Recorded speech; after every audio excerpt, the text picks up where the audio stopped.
Shells are used for design elements as well as borders. It's a simple technique that offers a lot of customization. Today I'm going to be using a 32 star tube, and I'm going to hold my forearm here and squeeze a little bit. This has more control over your bag. And again, hold just enough to put in the palm of your hand so you don't have to control so much icing.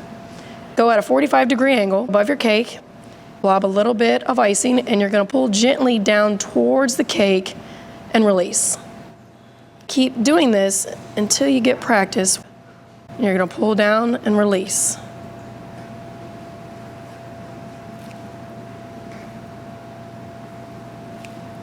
Again, press. Squeeze a little bit, however big you want your shell border here. Pull down and release. Pull down and release. Pull down and release. When you get the hang of basic shells, you can start to change them up for added effect. Now I'm going to show you how to do this single reverse shell. I've changed my tip to a 22, and it's the same concept as the shell. We're just going to turn right and left. And again, hold enough icing in your palm that you can control. I'm going to hold my wrist here so that I have full control over the bag. Start off blobbing it down on the cake gently. You're going to make a loop.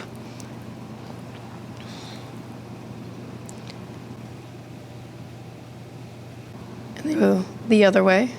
Keep it together, keep it tight, and pull off. And now I'm going to show you how to do the elongated shell. I've used a number 20 tip. Plop some icing on your cake, and you're going to pull down and release. This is a little bit longer than a shell border, and the more pressure you push into your bag, the bigger they come out. Just pull down and then release. Important to release or that tip will keep coming out. Squeeze and pull. And you kind of want that nice tip there. It gives it that nice look. You can also combine techniques to create designs, like for instance a Fleur-De-Lis, which is made with an elongated shell with smaller reverse shells on each side, one circling left and one circling right. Keep practicing for pressure and your consistency, and these will look better every day. Borders add a finish touch to your cake. Among other designs, borders can consist of individual shells, beads, or leafy ribbons. Just be careful where you put your borders so they won't fall off the cake or interfere with packaging. Now I'm going to show you how to put together your shell and reverse shell border.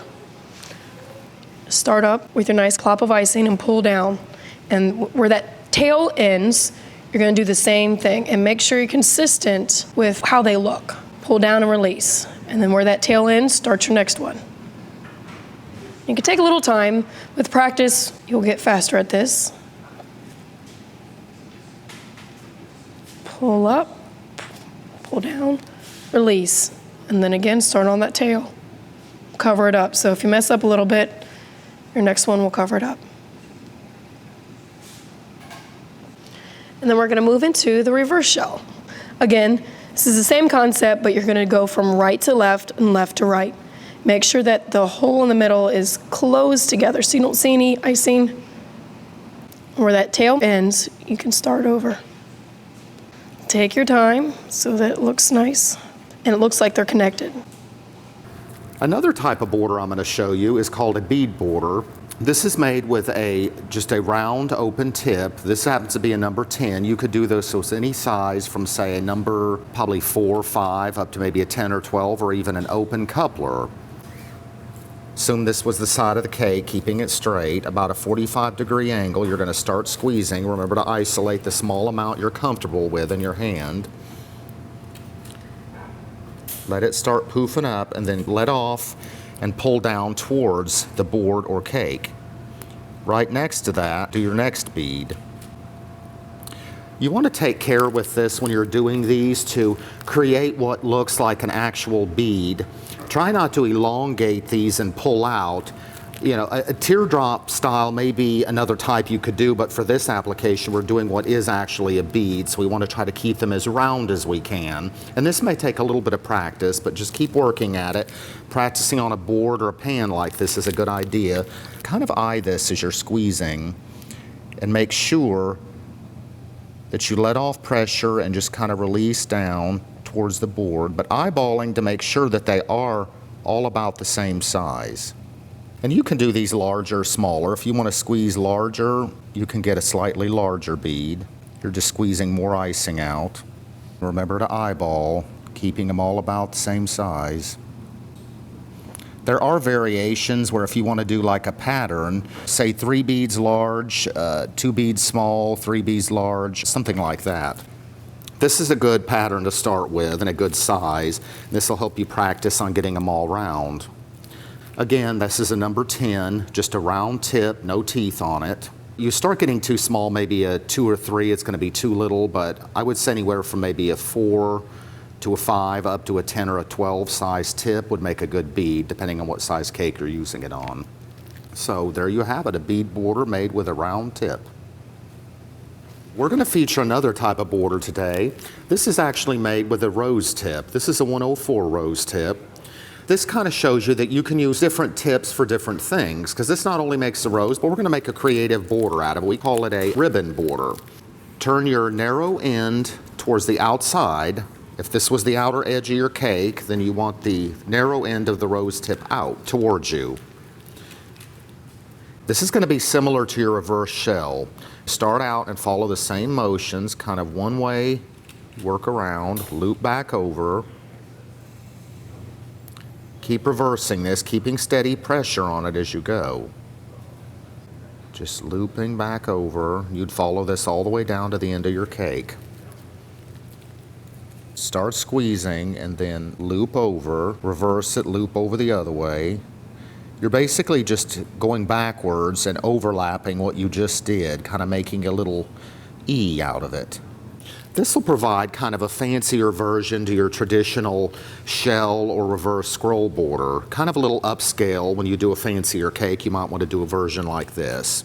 And you can get a little tighter with these if you want and not make the E's so big. You can also elongate it a little more if you want to go further out with this.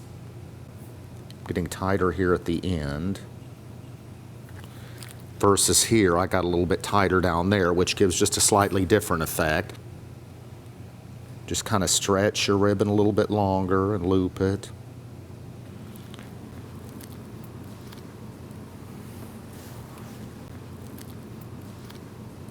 Okay, now I'm going to show you a couple of variations on the same tip. We just looked at a 104 rose, which can be used for various techniques. What I'm going to do is just do kind of a ruffle with the tip facing towards me, which if this was the outer edge of the cake, that's the direction we want to face.